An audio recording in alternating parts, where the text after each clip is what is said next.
Welcome to this explainer, where we're going to uncover a hidden, incredibly resilient parasite that might be lurking right in your dog's favorite play space. I mean, if you're a dog owner, you already know the absolute joy of seeing your pet run free. But today, we're looking at something you can't actually see, something that might be waiting in the very soil they play on. Okay, let's dive right in. We all love watching our dogs fetch and play in the backyard or at the local dog park, right? We're usually completely oblivious to what might be hiding in the dirt beneath their paws. A happy pup bounding around with a tennis ball is exactly what we want to see, just pure health, energy, and freedom. But the harsh reality is that the environments they love the absolute most, from your perfectly manicured lawn to a neighborhood park, can actually be silently contaminated. So what if a microscopic, environmentally hardy parasite is resting in that very soil, just waiting to be ingested by your furry best friend? It's a chilling thought.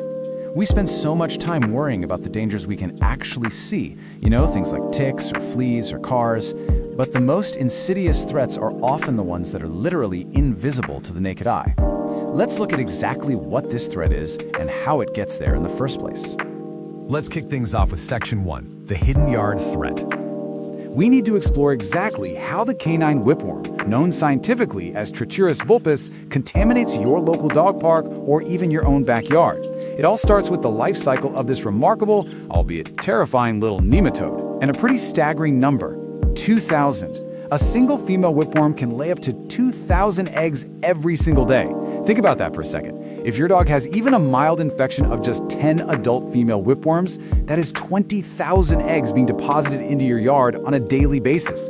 This incredibly high reproductive rate rapidly turns a safe lawn into a biological minefield. And honestly, the worst part? The infected dog or passing wild animal dropping these eggs might not even look sick yet. Once those eggs are out there in the environment, they don't just disappear. Not even close. They are incredibly tough. We're talking capable of surviving harsh winters, withstanding freezing temperatures, and just sitting dormant in the soil for years. They are essentially microscopic fortresses. The eggs just sit there in the topsoil, waiting for a dog to walk by, get some dirt on their paws, and then innocently lick their paws clean. And just like that, the cycle begins all over again.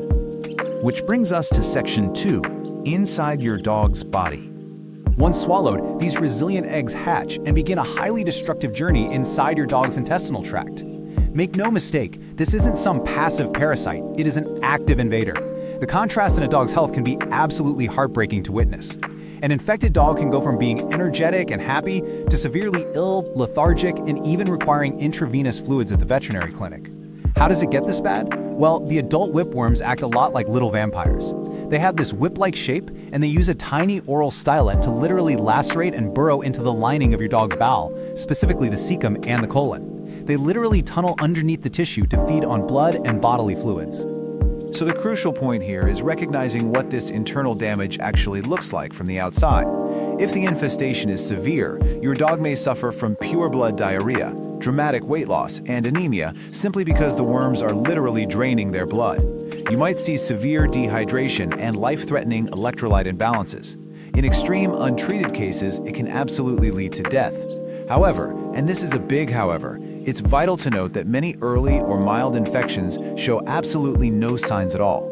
Your dog could be spreading thousands of eggs a day while appearing perfectly 100% healthy.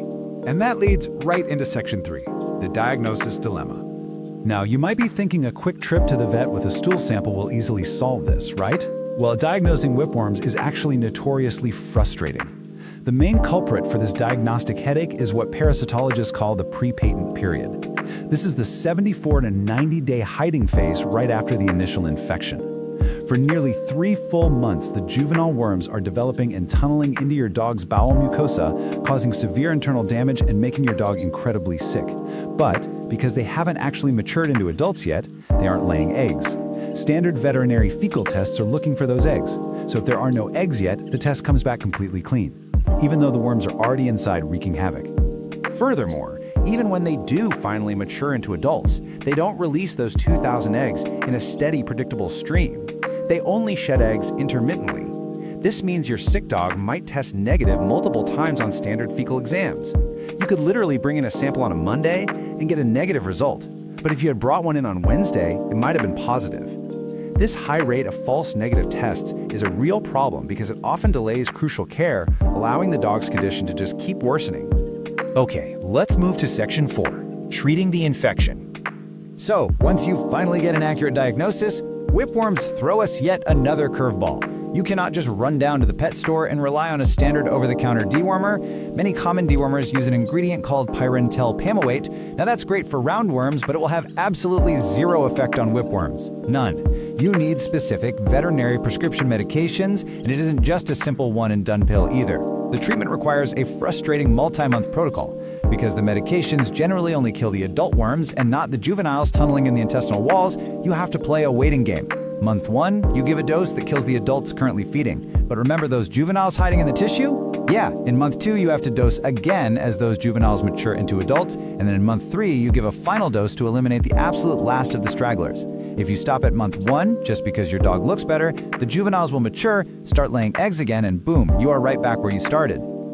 But wait, there's more. Section 5. Cleansing your yard. Treating the dog is really only half the battle. If your yard remains contaminated with those incredibly hardy eggs we talked about earlier, your dog is just going to get reinfected the very moment they step back outside, turning this whole ordeal into an endless, expensive, and painful loop. Getting whipworms out of an environment is heavy-duty work. Step 1 is daily poop patrol. You must immediately clean up fresh feces. Remember, the eggs need 9 to 21 days in the soil to become infective, so picking up fresh stool breaks the cycle before it starts. Step 2. For paved surfaces like patios, a bleach spray works to destroy eggs. But you can't just pour bleach on dirt, right? It ruins the yard and does absolutely nothing to the eggs. For soil, Step 3 involves intensive measures like applying agricultural lime, which dries out the environment. And if it's a really severe infestation, Step 4 is the most extreme, literally digging up and replacing the top 6 inches of topsoil entirely to physically eradicate the eggs. Let's look at how to avoid all of that in Section 6, long-term protection. Now, I don't know about you, but completely excavating and replacing my lawn's topsoil isn't exactly on my weekend to-do list. It's just not practical or affordable for everyone. Since we know how incredibly hard the eggs are to destroy, ongoing prevention is your absolute best defense as a dog owner. First, practice that daily poop patrol. Never let waste just linger out there. Second, exercise real caution at highly trafficked areas like dog parks, where studies actually show up to 1 out of 4 parks can be contaminated. Third, and honestly most importantly, use a monthly preventative medication, like those containing milbesiadonful, that specifically targets and covers whipworms. And finally, maintain routine veterinary fecal monitoring to catch any slip-ups early on. It all boils down to this one simple truth. The easiest long-term solution to protect against whipworm infections is regular proactive control and treatment. Ultimately, just a little bit of proactive planning saves your dog from a lot of painful illness, potential internal organ damage, and expensive vet stays. And hey, it also saves you from the massive, costly headache of trying to decontaminate your property. So I want to leave you with one critical question to think about.